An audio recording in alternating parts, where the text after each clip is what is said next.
Alright, bro amigos, we are now at FEC Friday number 11. Yeah, we made it this far, and no one's died yet. That's good. That's a good safety record. I think I actually got quite a good diverse catches of material for y'all this week. And at least I think I do, and I'm biased, but it is okay. I'm technically talking to myself right now, and 100% of the people agree with me, including me, that this material in this video is good. So take my word for it. And yeah, so we're gonna start off with this morning northbound. And I don't know about y'all, but I love hearing trains at night because there's not enough all the peripheral noise of cars and stuff, but they seem to sound just so much better and clearer and just nice. So I'm gonna shut up now and let y'all listen to it.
So even though I am biased towards myself, I do have to rat on myself, and yeah, I did fail y'all as a content creator because I, rail fan and hardcore more. Unfortunately, I have not bought a scanner yet, and all I do is read the signals and guesstimate what's going on. Unfortunately, there was actually a rare northbound southbound meet going on, which is why this train is actually going so slow, because it's actually about to meet a southbound just north of town. And they must have timed it just perfectly, because when I went up to Otis Stonehunter to try to get the southbound, it had already passed me and went through Bunnell like moments after this guy got into the siding. So yes, I failed y'all. Please put your pitchforks away. But like I said, the rest of it's still good. After this video, we're going to do some hunting of local 905 in Old St. Augustine. I finally caught it on the old main line that I've been telling you all about, and so I stalked that for quite a bit and sweated my butt off, but it was worth it.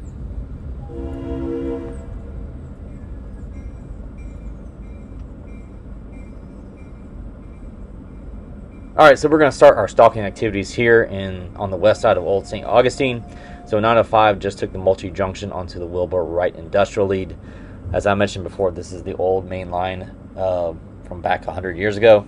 So right now, 905 just stopped because he's going to cut off the 2 lead cars, because that's all he needs to go service Titan Block and Concrete, and he's going to leave the rest of the train at the junction, obviously on the siding, and then he'll come back for it later.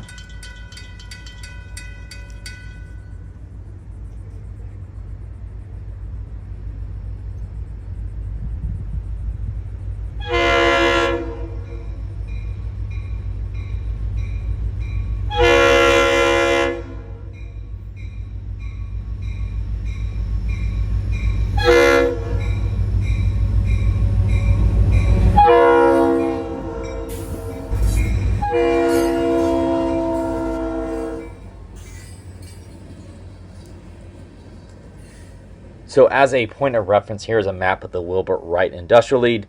The red lines on the map are the active portions of FEC today. The maroon lines are the old abandoned lines that are no longer there.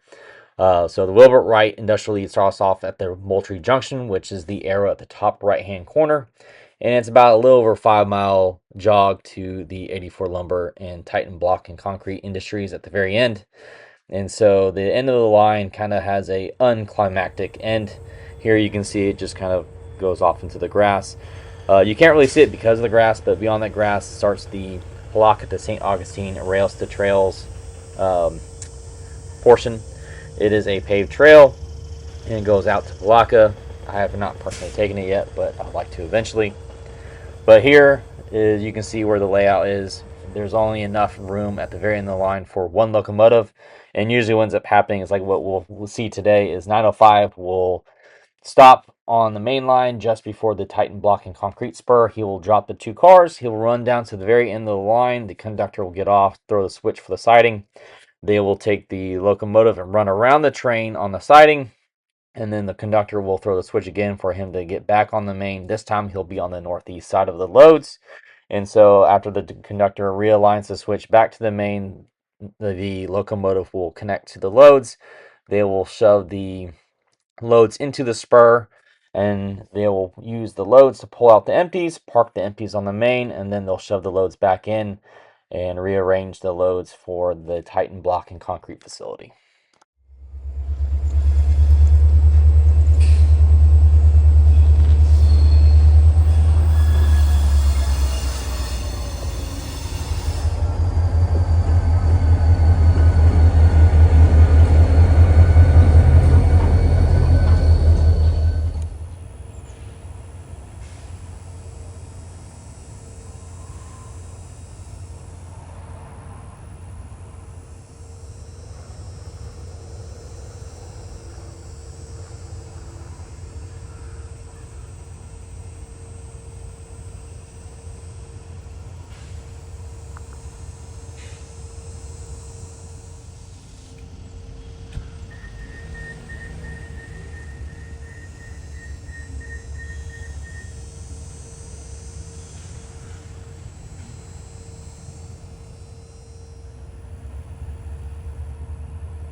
So unfortunately, I did not get the second runaround move on camera, as I wasn't sure if he was going to do a runaround or if he was just going to hook up and move out long hood forward.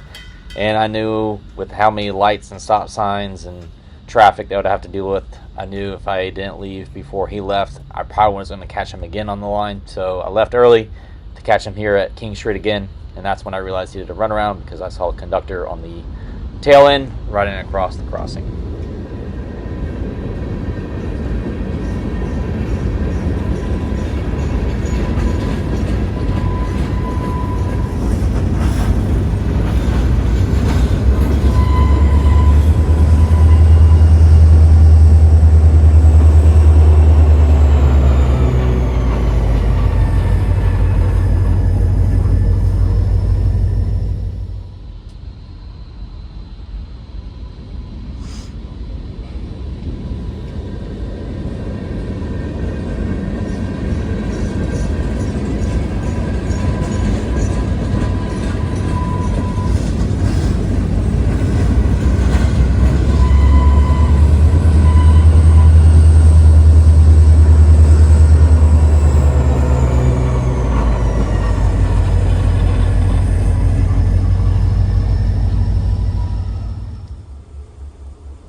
So once again, we would catch 905 blocking Rodriguez Street. This, if you remember correctly, this is the road that was blocking this morning when it was first starting its job on the Wilbur Wright Industrial Lead.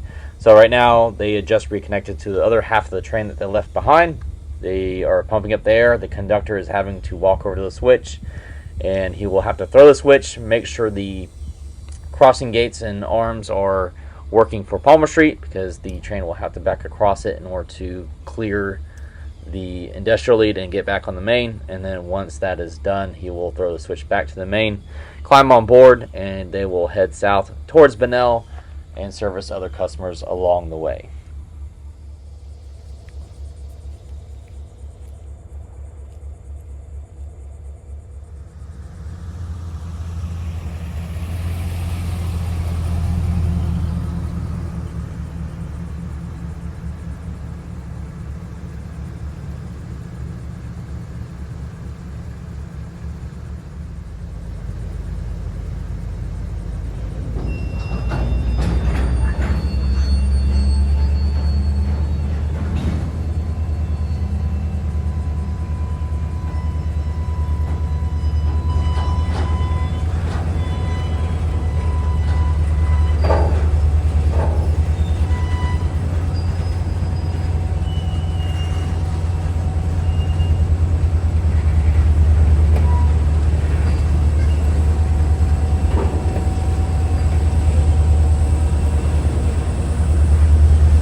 So as you can see from this angle, 905 left a significant portion of its train behind when it went to go service Titan Block and Concrete.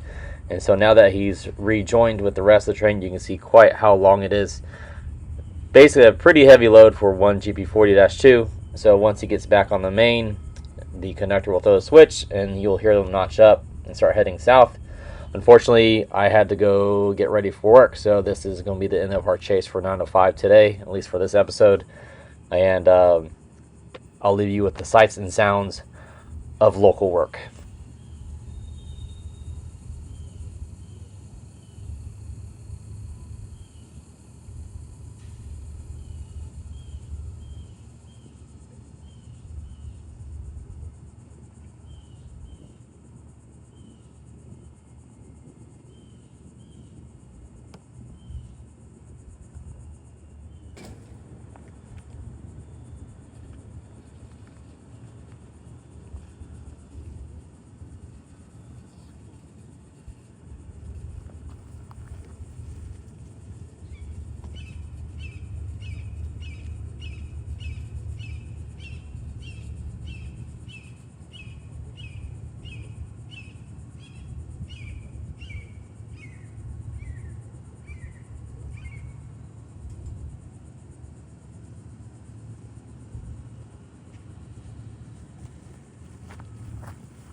So a few days later, when I was on my way to work, I noticed I had some extra time, so I decided to check the signals on the south side of Bunnell to see if anything was coming, and lo and behold, 105 was running late today because I saw a high green, and so I decided to park my butt here and see what I could get besides this glorious minivan going down the dirt road, and end up catching 105 as it headed southbound.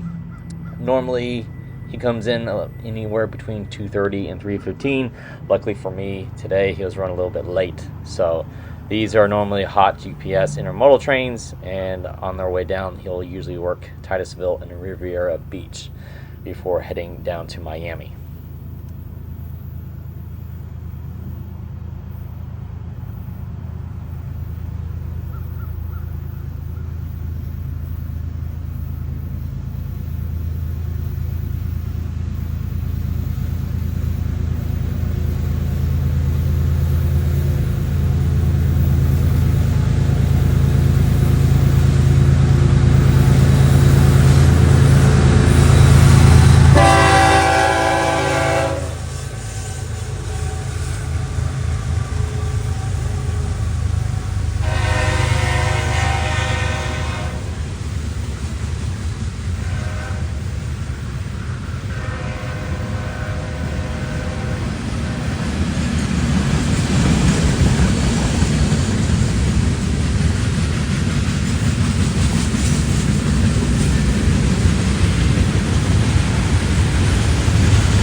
So the following Saturday, I decided to take a gamble and take the hour drive up to Jacksonville to see if I could catch any interchange traffic coming across the St. Johns River Bridge. The last 2 times I came up here, I sat for hours in loneliness and desperation, only to catch nothing coming across. But luckily for me this time, as I pulled up, I saw the bridge was being lowered, and so I was able to catch a pair of thoroughly inbred units coming across. These Norfolk Southern units are leading a piggyback and intermodal train that is destined for FEC's Bowden Yard, which is about 5 miles southeast of here.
So upon arriving at FEC's Bowden yard in Jacksonville to catch the interchange traffic coming into the yard, I'd be pleasantly surprised to look left and find my favorite unit, Unit 430, to be parked on the team track with a couple of sexalicious SD40-2s in the Champion paint scheme. Even though it's a Saturday, their yard was pretty busy and the interchange traffic would have to wait until some of these switcher locomotives could clear the tracks.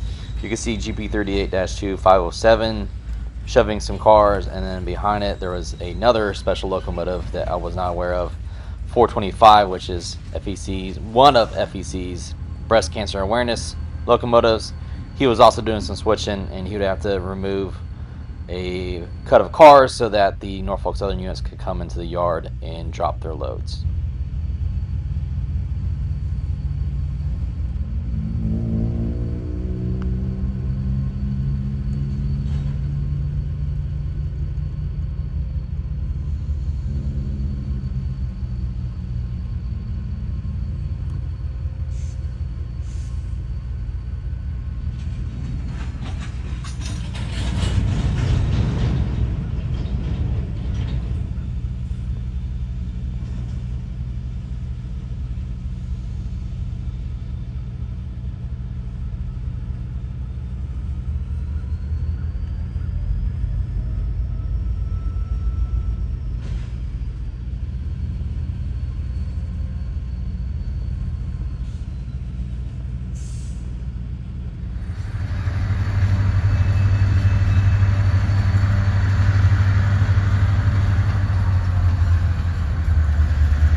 So after some busy shuffling by the FEC's local yard crews, they finally were able to clear a track so that the NS inbred units that we saw earlier crossing the St. Johns River were finally permitted to enter the yard and tie down their train on that track.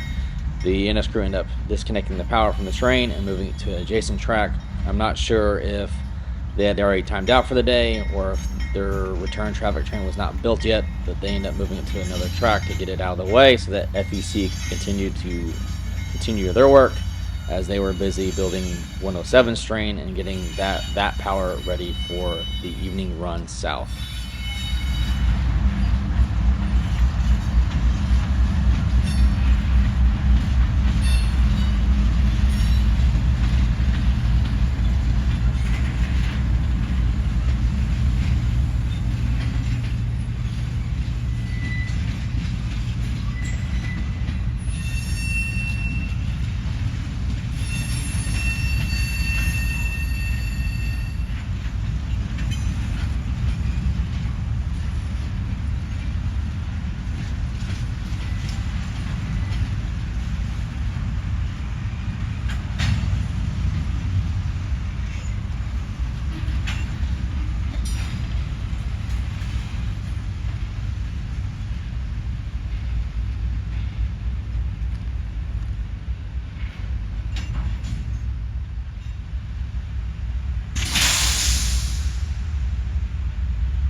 So the power consist you're watching now is, I believe, 107's power move that they were finally had just finished getting ready. They are now going to send it out into the yard and connect it to the train. The hour and a half that I had spent there watching all this traffic going on in and out of the yard, I was able to get a lot of great footage. Unfortunately, I was not able to include it all in this video because it would have made this video over 75 minutes long, and I felt that may have been a little too long for a FEC Friday video. So what I'm going to do is I'm going to just make a raw Bowden yard footage video, and I'm probably going to post it either the same day or maybe a day or two after I post this video. So that's something y'all want to see. Just keep an eye out for that. I believe it's a lot of good stuff, but I know some people like switching stuff, some people don't. If it's for you, it's for you. If it's not, it's not. But either way, I'm going to make a separate video for that. But thank you for watching, and I'll see you on the next one.